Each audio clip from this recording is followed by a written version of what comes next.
All right, BOMAQ Talk. It's Friday. It's Friday. So you know what that means, BOMAQ Talk. BOMAQ Talk is a BOMAQ multimedia discussion hosted by Urbanetectonics LLC. These discussions align with Urbanetectonics LLC our vision and our mission. Just to reiterate, so you get it, you got it. Our vision, the firm's vision, our plans long term are to build the best frameworks, centralized constructs that enhance economic hubs and support business ecosystems. The firm's mission or our calling is to conserve business constructs and preserve business owners, managers, and administrators through the implementation of quality management systems or solutions. What is BOMAC Talk? BOMAC Talk is a platform where we explore intersections of technology and business operations, system integration and business automation, future tech trends. We focus on the 10 core assessments, which we encourage businesses to take annually or quarterly to audit their health and delegate effectively. We use our own product. We're working on a couple things in this AI integration age. We're working on core 5, core 6, which is sales, marketing, public relations, as well as multimedia. We are working on core 8 and 9, which is technology and asset management, right? The financial core of the 10 core. So we use our own services and products. So we just don't pass them on to you. We actually utilize it to make sure we have longevity as well. So these are BOMAC Talk is informal, casual discussion. We talk, we share raw insights, lessons learned in the trenches. We don't just rely on our gut feel alone. We use AI and systematic empirical data to stress test these personal experiences. And we've always done that. Now we can do it with AI. We can do it even better with AI. So this allows us to move past um, biases we may have with our own personal experiences and provide you with high integrity data backed solutions, right? So the method and methodology is the same. However, we got some new AI tools to be able to do that even better. So we're embracing it, understanding the data shift and how AI is revolutionizing knowledge management. We've always talked about knowledge management, having systems in place so that if someone gets sick, if someone leaves, if a partner shifts, acquisition, mergers, those types of things, that knowledge in any sector of your business doesn't get lost. And so that replicable measurement, that objective um, part of your business doesn't get lost. So we've always talked about that, but now we can talk about that in regards to AI integration and how knowledge is managed through this new tool. Our goal is to help you to bridge that gap between human intuition, right? That change management aspect of it as a mindful manager, and then the project management part of it, transforming your business through a foundation of built on facts, right? And not just our neat little stories, right? So, who's it for? Business owners, managers, administrators. This is who this podcast for. Lots of folks follow us, take in some of the, follow us and listen to the podcast. Just want you to know it's geared towards those who own, manage, or administrators over a business, um, over a organization or entity, right? So, and these folks are looking maybe to simplify organizational complexity, optimize their workflows. You can find some of that content here, where uh, BOMAQtalk is online, YouTube, our Urbanetectonics YouTube page. You can start at our website at www.urbanetek2.com. Click any of the links or multimedia that will navigate you to the Urbanetectonics YouTube page. Otherwise, just go to YouTube, type in Urbanetectonics, and that also will get you to the playlists that are available there, one of which is BOMAQtalk. Let's BOMAQ talk about it, right? And so I'm Tammy. I am one of the managing members at Urbanetectonics LLC. I have over 3 decades leading in high pressure, male dominated arenas from architecture, engineering, construction, facilities, education, technology to ministry. I've built a reputation for being rough around the edges, but fiercely effective. I'm an anti-debt, fully bootstrap operator who lives by one mantra: every project must pay for itself. So we try to get as close as that as we can, right? As a seasoned project manager of different types of work and teams, I know what it takes to build valuable IP, invest in others, and dominate fast-paced industries while often being the only female and only woman of color in the room, right? So that still happens. I don't just speak with confidence, I lead with it. All that is built on deep roots in intentional work towards wellness, staying in community, and building my faith, right?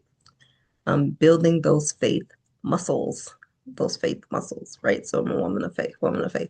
All right, so we talked last week about um, celebrating, supporting Administrative Professionals Week 2026, National Work Zone Awareness Week 2026.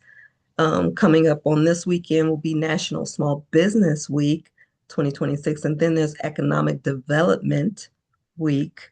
It's a couple days within that week. And then there is Teachers Appreciation Week. So our teachers for our school districts, we celebrate you during this week. You'll probably get some um, communication from us in regards to that. Economic Development Week, our municipalities, we celebrate you. We'll probably be reaching out to you in terms of whatever the activities that will be um, uh, taking place throughout the week. And then, of course, our small businesses, um, we share we share your plight, and so we celebrate you. We know that it's not easy running a business, and if it was, everybody would do it, right? So Urbanetectonics, we acknowledge, we celebrate all the owners, managers, administrators, celebrating through these events in this next week. We have industry specific interest in each one of those areas for 12 investments. Of course, the Business Matters Division facilitates our licensee business programs for municipalities as well as incubators, accelerators, organization. It also oversees um, economic development activities for municipalities when it comes to developing projects, right? So um, the what's the other? Oh, teacher appreciation. Our school districts. That's through our education division, Gamma Learning. We have educational consulting, and so our school districts um, are our prime climate clients for that that service. And so we celebrate Gamma Learning, and the Educational Consulting Division celebrate all of our teachers and administrators as they are being appreciated in these past and upcoming weeks. All right, I just wanted to give a shout out to our current clients and on our members of our current client list. as well as future and potential clients within the space, right? So we celebrate you, we celebrate you, we celebrate you. So today, um, we are still talking about, we are still talking about, we are still, um, we are on the third uh, dual talk and the architecture of creativity. And this session will be like a spark to stack, right? A tech stack. How Urbanetectonics LLC builds revenue generating AI products. And this is like new and developing, right? We put it together so that we can explain it, but it was so messy as we were doing it. It was really hands-on trying to figure it out, right? So um, this episode of BOMAC Talk is probably one people have been waiting for. Um, we've been in the lab quietly deliberating, structurally building these two AI products from scratch using a methodology that even we in most agencies are still trying to figure it out, right? So I'm going to try to put a framework on it, but it may evolve. It may evolve. So just know that. So we're going to kind of pull back the curtains in a little bit, um, go deep into the interconnected frameworks um, that kind of forms Urbane Tectonic's operating system in regards to this, right? And so the optimized AI integrated workflow that buys back, most valuable hours, the prompt to product engineering process that turns a single idea into a full revenue stack, and then the live honest account of how to really like build these AI builds like we did with Core 8 and then Stratellurian game where we went from concept to product using Claude as a co-thinker, data synthesizer, and sparring partner with Lovable and Cursor as the build layer, right? So um, we're kind of going to walk through it and bring a framework, but it's not theory. This is kind of like our actual process that we utilize. The prompts, the pivots, the workflow decisions, and then the revenue logic. Uh, with from a firm, we're living it real time, right? So three frameworks today. Like to put a lot of things in a frame. Um, so we got a lot of them out there, but three frameworks covered today. The optimized flow, that's the AI integrated workflow design and internal brain model. Prompt to product, the engineering execution, one spark. We're going to go through like 10 revenue generating assets that you can do with one document. And then the live build inside Core 8 and Stratellurian, real tools, real decisions, real product, right? So I have to talk this through. I thought I'd probably be doing a demonstration on this, but I can't talk and build at the same time. I realized that I can't talk and build at the same time. And so I'll have to do the build separate and it'll probably be like shorts or something like that because I don't think it's an hour long. The way that we build um, uh, usually is not in hour-long sessions, especially since we can, and I'll kind of get through that workflow. But in any case, uh, we're going to talk this through on these sessions today, and then the actual demonstration will be forthcoming. Just kind of let you know what to expect. All right, so welcome back to BOMAC Talk. um, this episode, we kind of been building toward, for this last two sessions. Not because it's the biggest of the loudest, but because it's it's kind of like the most honest, the work in the trenches. And so um, the two products from scratch that we've been building just in the last 6 months is Core 8 and then Stratellurian. And so we have small team, individual, a clear methodology, a lot of productive arguments, like with Claude, right? So today I'm going to show you how we did it, the workflow, the prompts, the tools, the moments, everything broke, and what we did next. And by the end of this episode, you should have like a framework where you can take back that you can take back to whatever you're building.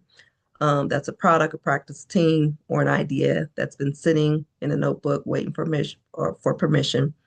Um, and so we're going to cover these three things today, right? The optimized flow, prompt a product, and then the live build, right? So let's go. All right, so like we spoke about the previous session, started with a reframe that changed everything about how we think about AI in our firm, right? So most people talk about AI as a productivity tool, which is fine. It is. That's accurate. But it undersells the thing that matters most, right? That's most important. AI doesn't just save time, it buys time, and time specifically the kind of uninterrupted, high attention, creative time that produces the work worth doing. It's the rarest resource in any creative or technical firm. That's why I can't do it and talk at the same time because it's focused, it's high attention, uninterrupted, right? Creative time.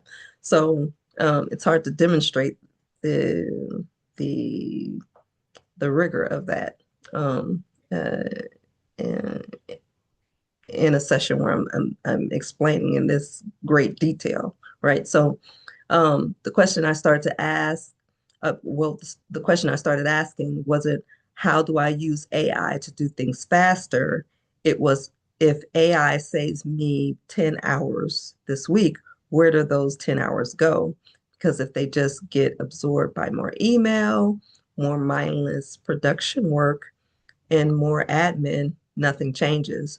But if they get reinvested in the three things only I can do, only you can do, or folks producing the genius of whatever your service and product is, which is deep strategy, relationship building, and building products that create reoccurring revenue, everything changes. Everything changes up the game, changes up the game. So that's the give to gain logic applied to workflow.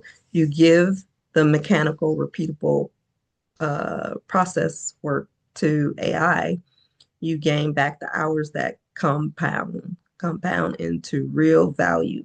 And then you protect those hours like they're the only thing that matters because they are, right? So the core idea is AI doesn't just save time, it buys time. The question is, where do you reinvest it, right? So er, at Urbanetectonics, we mapped every recurring task in our week or in a particular process. Not high level categories, every actual task. So research, drafting, formatting, client prep, meeting, notes, brief writing, content outlining, asset, um, different assets in the organization. Then we ask a simple question about each one. Does this task require my specific judgment and lived experience, or is it a structured, repeatable process that produces similar output each time? Right? We call that first category the architectural task, right? And then last time we talked about architecture built things only we can do. The second or was that process zones, things that can be systemized or AI assisted. In industry, if 70% of what you are spending time on is process zone work, not because you aren't smart or strategic, but because nobody had ever designed the workflow to protect the architectural task. You just do everything in the order that it arrived, right? So let's take a look at fixing that ratio. System, creating system, the process zones, protecting those architectural tasks is the optimized flow. That's the optimized flow right there. So for us, this activity started way before we built a single AI product, right? It was the condition that made building AI products possible. And I talked about this in the last session because we've had those detailed based documents. It was easy for us to transition into AI because we had the detailed explanation as a base um, to be able to build upon, right? Um, so um, the AI enhance act, uh, good habits that we were already doing, good habits, right? There's some habits we had to break, right? And we talk about those too. But some habits we still have to continue to revamp, right? So um, building the internal brain, your firm's AI knowledge system. We're going to do knowledge management, have AI begin to um, uh, host that knowledge. Um, we need to build it into the system. So once you've mapped the workflow, the next question is the infrastructure. If AI is going to handle your process zones reliably, not just occasionally, not just when you're watching, it needs to know who you are, it needs context, it needs the things that live in your head, your firm's voice, your methodology, your client history, your standards for what good work looks like, right? And so this is all that knowledge management, those knowledge management documents, right? And uh, that's that internal brain. It's not a product, it's a knowledge architecture, a structured set of documents, context files, prompts, templates that give um, a tool like Claude at the start of every significant session, right? It's the thing that makes AI output sound like Urbanetectonics instead of sounding like everyone else, right? So you've kind of heard some of that before, but our caveat in the way that we do it is that key document is an attachment with given at the prompt, right? Um, without agent assistance in the respect of how we um, how we know agents work currently, right? So um, what goes into the internal brain, right? And so we were just throwing stuff in there.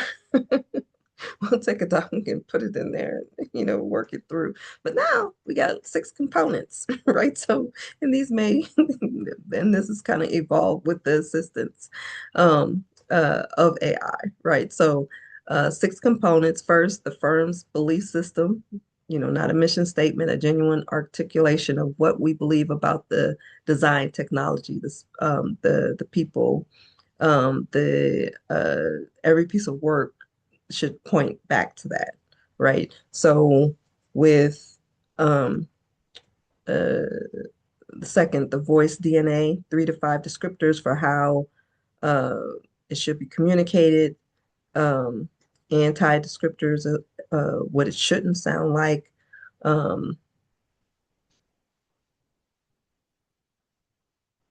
right? So, and then thirdly, the methodology map, a documented breakdown of how to approach the project, if it has phases, decision points, questions that need to be, that should be asked at each stage.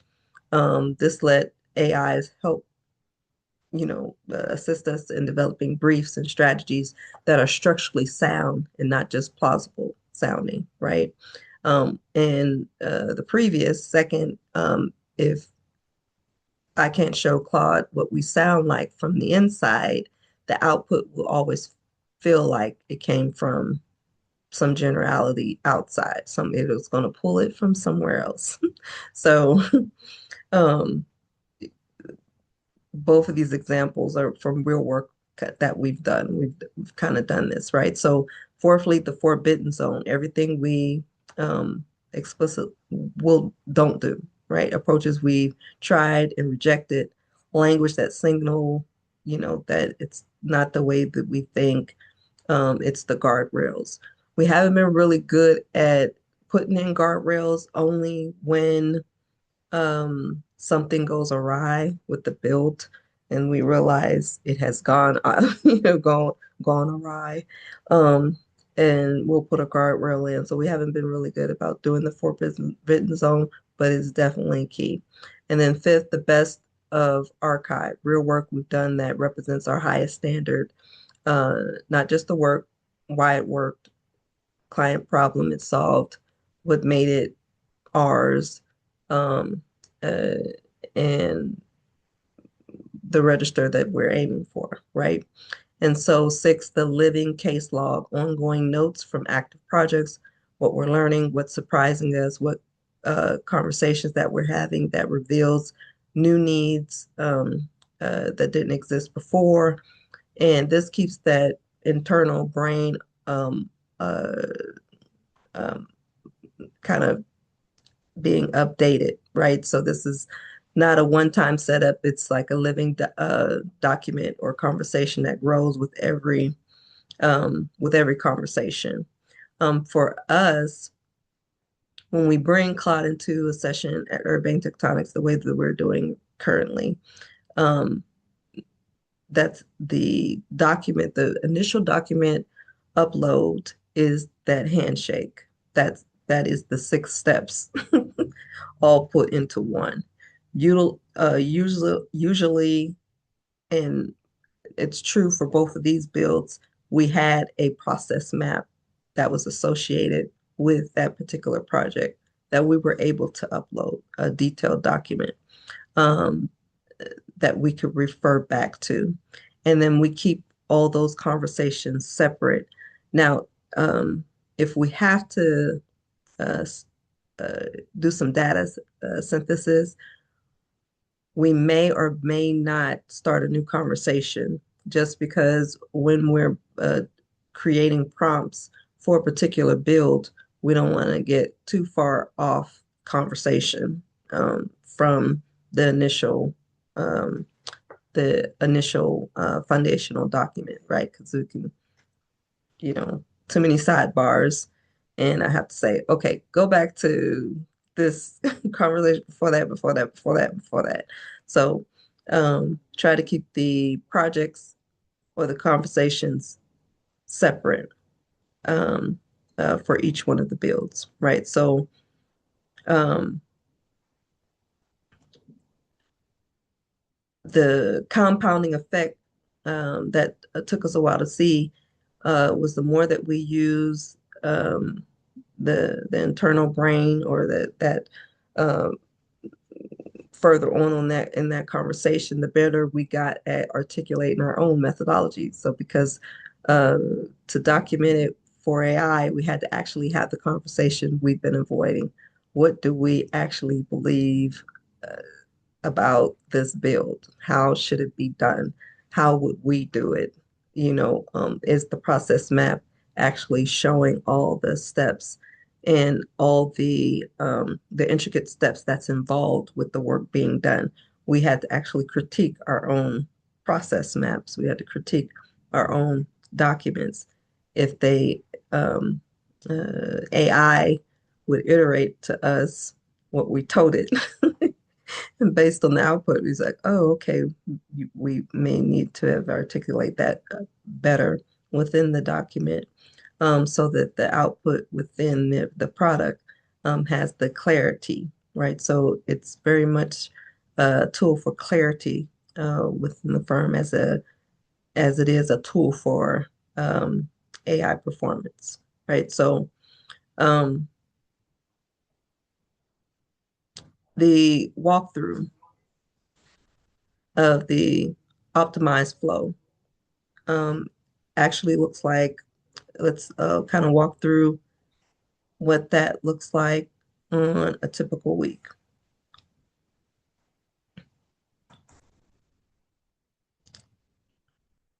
Um,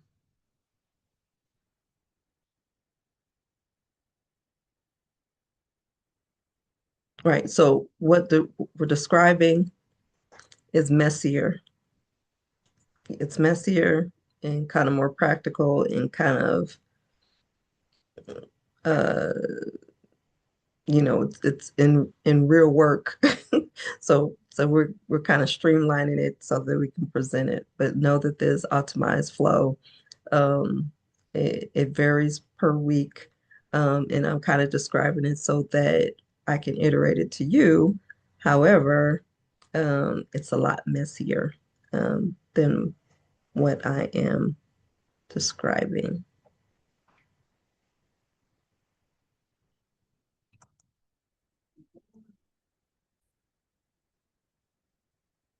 Okay. Each morning, or at minimum, Monday morning of each week, I spend the first hour on what I call the strategic layer. That's what I'm calling it now to define it to you. So just me, my notes from the week before, and the question, what are the one or two things that only I can decide this week? What has to be done today? What requires other permissions?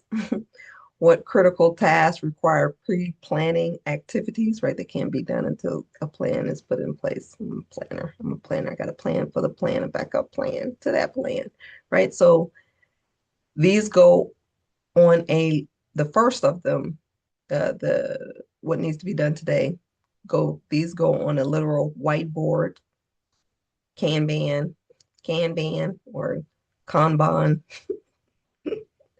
uh, country twang Kanban or Kanban style short list. They get uh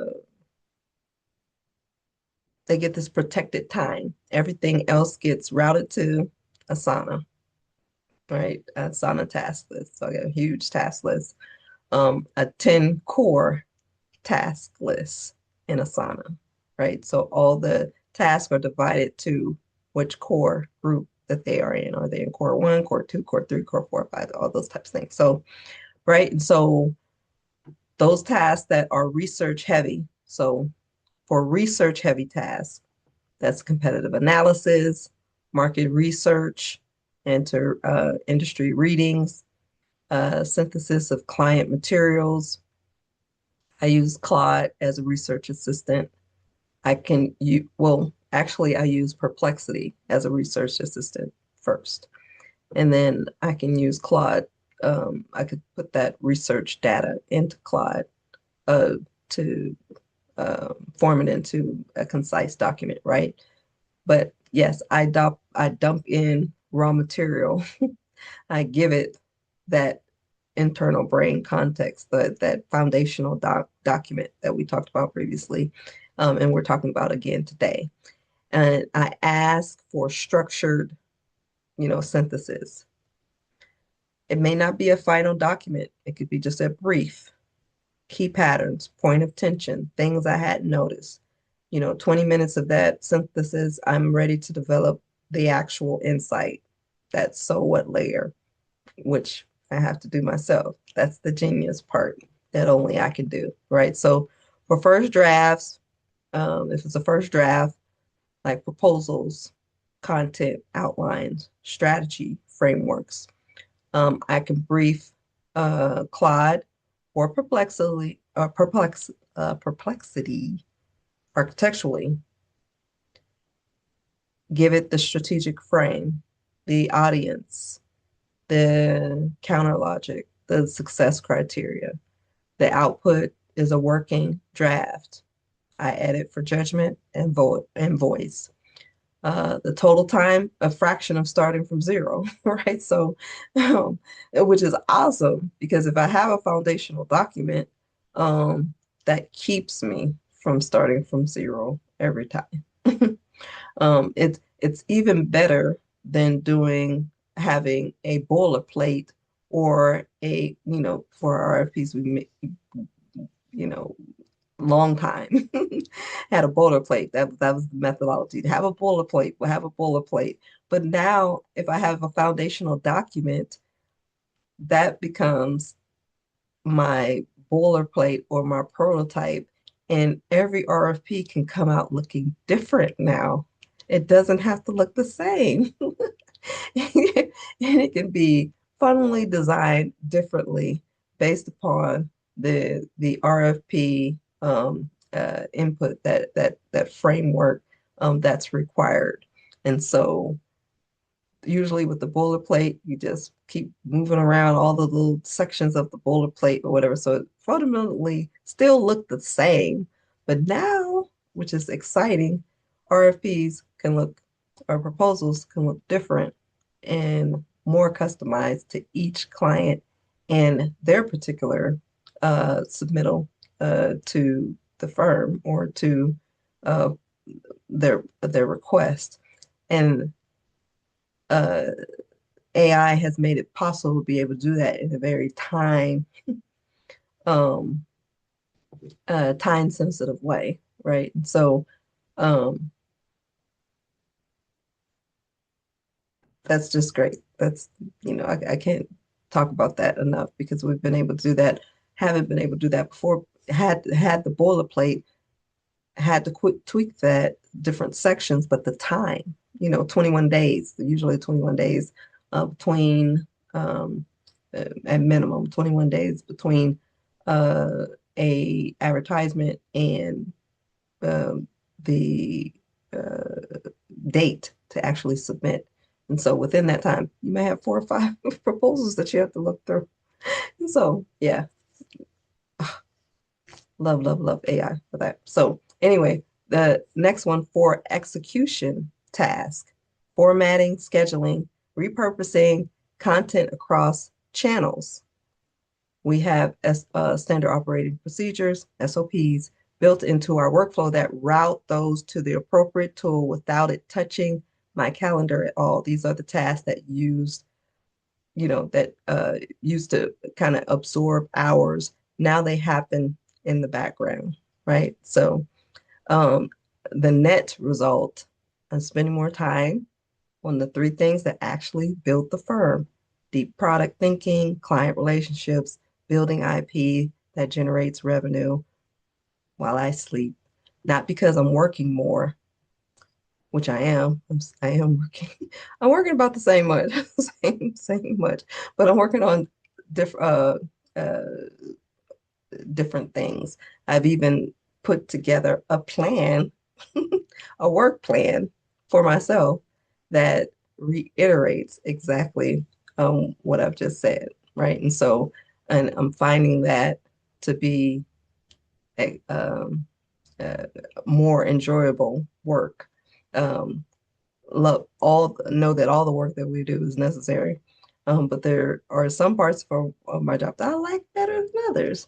And so I'm able to do more of what I like and enjoy, and able to uh, use AI to work through the more tedious tasks, right? And so um,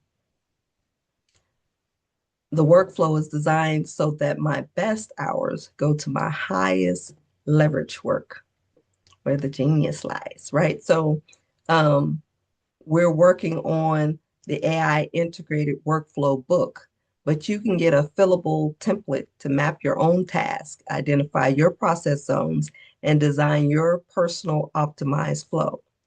These are free downloads. You just see Core 10 Project Management at www.urbanetectok, the number 2.com. Scroll down to the consulting services and you'll see Core 10 Project Management. Click on that link and you'll be able to kind of step through that fillable template. You also can go to Cube Engineered Solutions, click on Workflow to find process map aligned to your industry. So if there's you click on Workflow, kind of just scroll through the different process maps that we have. I did indicate our process maps are structured in the way that we've been trained through the architectural profession. Um, that was my first first love, as we have now been trained in the engineering profession, do realize there is a conflict there in terms of um, the diagrammatic uh, uh, um, the diagrams and the diagrammatic way that we show the process maps, right? So, um, but it's still clear as to how to work through or how that work flows, right? So, if you have any questions, just reach out. All right, so um, let's move into prompt to product. This is where we're going to take that one spark that we've created. You got a spark, you got an idea, you got the document that is going to serve as the basis. And then from that, uh, you create these 10 products, right? And so we're going to work through that through the engineering philosophy of doing that.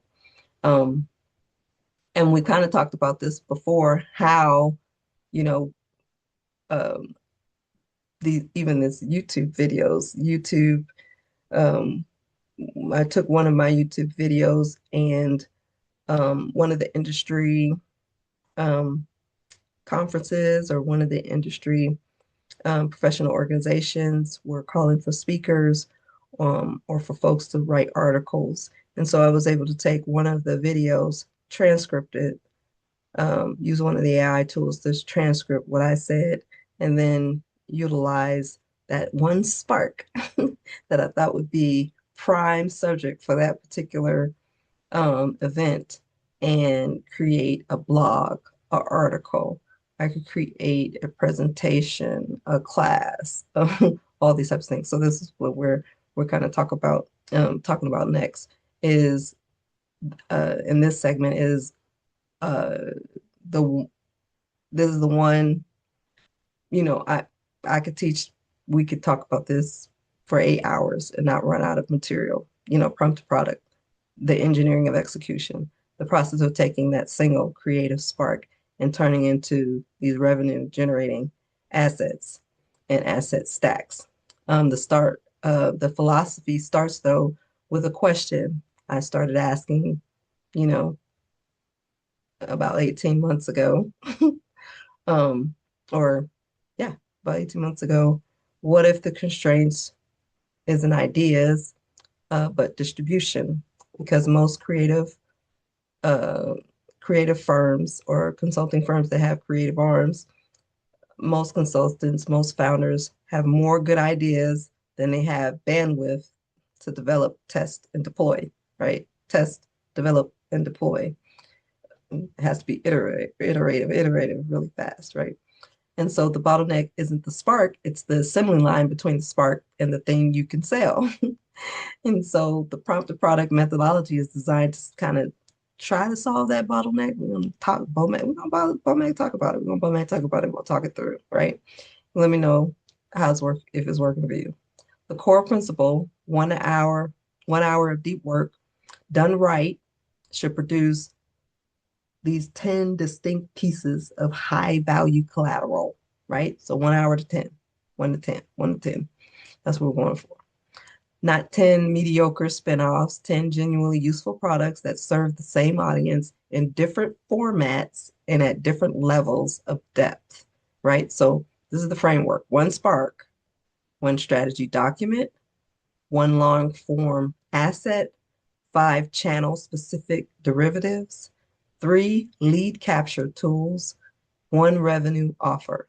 That's the product stack that we're going that we're going to try to that we're talking about, right? And so what we're BOMAQ talking about. So let's try to break this down before we go into uh, the build. The spark is your original insight, the thing only you can contribute, right? It might be an observation from client work, a pattern you've noticed in your industry, um, something provocative that you think the field needs to hear, something that came out of conversation that stopped you mid-sentence. I remember being in grad school at Oklahoma State um, entrepreneurial program. And one of the classes they had us every day, we had to generate 75 sparks, new ideas. And you had to, all day long, look at the world differently to problems that you may be able to find a solution for. So every day of that week, you had to have at least set a minimum of 75 problems and solutions or ideas or sparks that could create possibly a business, a service, or a product, right? And so the intensity of that thought, that's what we said, most of those will fall at the wayside. There'll only be, some of those that you'll be able to take to the next step, right? So um, from that spark, whatever one that you select that made it through, that and for our serial entrepreneurs, let me speak on that a little bit too, since we're in Small Business Week, um, National Small Business Week. Those have a lot of serial entrepreneurs, right? It is commonplace that most entrepreneurs have more than one idea within them. And so that term serial entrepreneur speaks to that, is that you'll be generating, once you become an entrepreneur, you'll be generating ideas all the time. And yes, you will run out of bandwidth and money to be able to chase after all of those, right? So you have to be able to qualify them.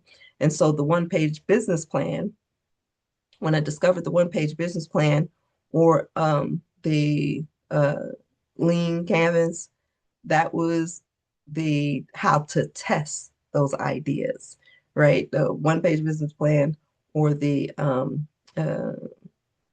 what we call it, it's an abstract, or the lean canvas takes you through the iterative process of qualifying all of those sparks and whether they can hold weight into to be developed into a one strategy document. In this case, a one strategy document, but whatever your next step in your process is, right? And so, worth saying that yes, let the ideas flow. Once one idea, just clear your brain, or clear your thoughts and your conscious and your brain of all the ideas that could be, so that the concrete ideas, can stick, right? And so that's a process. I'm saying from that spark, and we're kind of going through this couple sentences, but that may take some time and that has some work associated with it, right? So you develop that one strategy document from that spark, the spark that made it through the stress tests, those particular stress tests, the full intellectual architecture of the idea, and the framework that one business plan for us.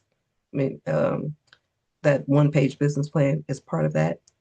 Then uh, 2,000 words, rigorous, complete. This is the master document, the source of truth that all the other products will derive from, right? So we're talking about that 1 to 10, that the development of that one strategy document is the base document to feed AI that will produce these 10 products that we talked about, that 1 to 10. So this is your master document, the source of truth that everything else, those 10 products will derive from. You do the thinking once, and then the assembly line runs, right? I hate the word assembly line. In manufacturing, you just think of that, but it's totally different here, right? So in that humans aren't involved in this part of it. It is a project management type of activity for technology to produce, right? So from that strategy document, you extract a long form article or essay. This could be a blog as well, or course outline, or a workshop framework, a webinar, a talk structure, a BOMAC talk structure, a 5-day email sequence, email campaign, 10 social posts in your brand voice, a short-term video script, a podcast episode outline, a client-ready deck structure of a lead magnet, the seed or a product offer. That's 10 for 1 hour of deep Spark work plus the assembly line, right?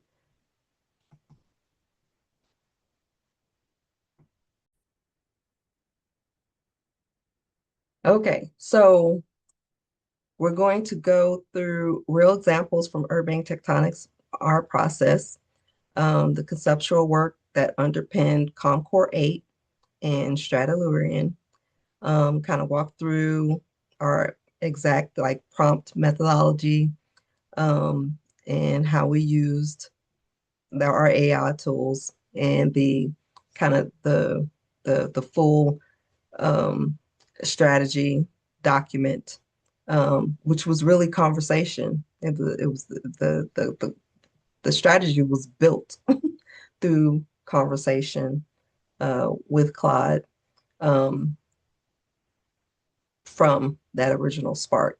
So we're going to take a break here. This is of the architecture of creativity.